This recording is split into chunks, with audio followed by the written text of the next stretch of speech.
Hello geng, selamat kembali ke channel Top Sempoi. Anda mungkin pernah mendengar beberapa nama organisasi jenayah yang terkenal di serata dunia. Mereka melakukan pelbagai jenayah seperti penyelundupan dadah, pemerdagangan manusia, perjudian dan banyak lagi.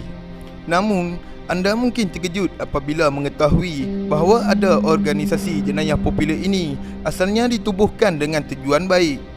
Dari masa ke masa mereka berkembang pesat dan mula menyimpang daripada tujuan asal sehingga menjadi satu kumpulan yang ditakuti.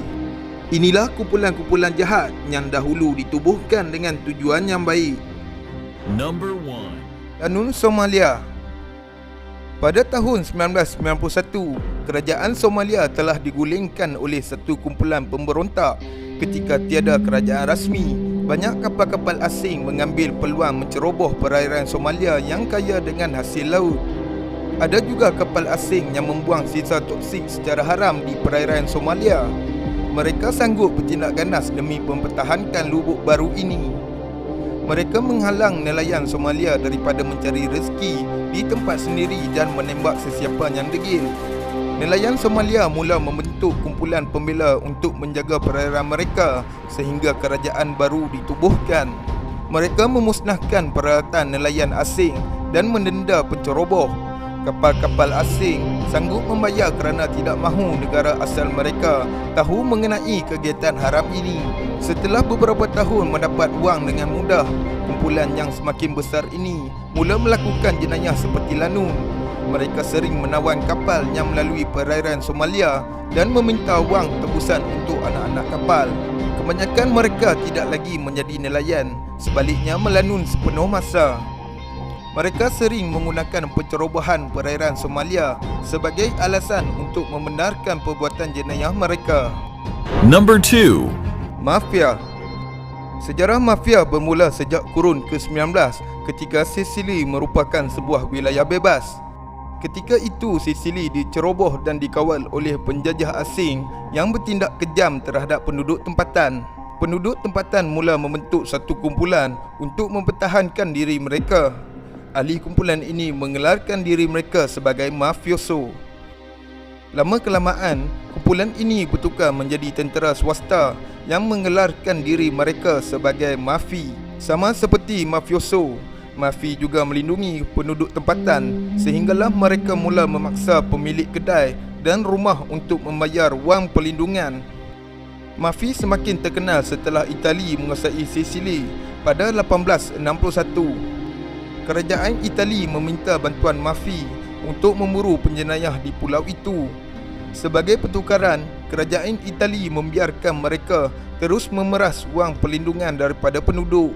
Kerajaan Itali menyangka ia adalah perjanjian sementara, tetapi mafi mengambil peluang itu mengukuhkan cengkaman mereka ke atas ekonomi dan politik Sicily sehingga mencipta mafia yang kita kenali hari ini.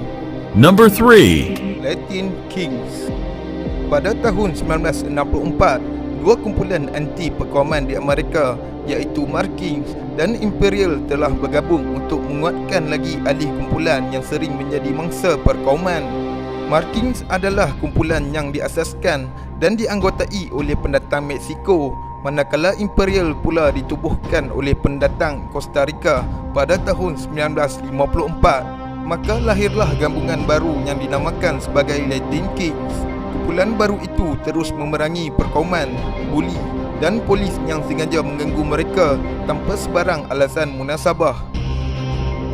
Latin Kings kemudian semakin berkembang dan mula menerima etnik Afrika Amerika dan kulit putih yang menentang perkauman. Apabila kumpulan itu semakin besar, mereka memerlukan wang untuk membiayai aktiviti kumpulan. Mereka mula memperoleh wang dengan menjual dadah dan terlibat dalam dunia jenayah. Number 4. MS-13.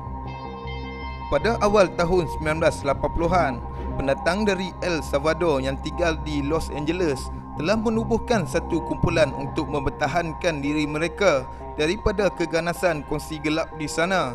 Mereka menggelarkan kumpulan itu sebagai MS-13. Tidak lama kemudian, MS-13 mula terlibat dalam pertempuran ganas dengan kumpulan pesaing yang menyebabkan banyak kematian dan penangkapan beberapa ahlinya.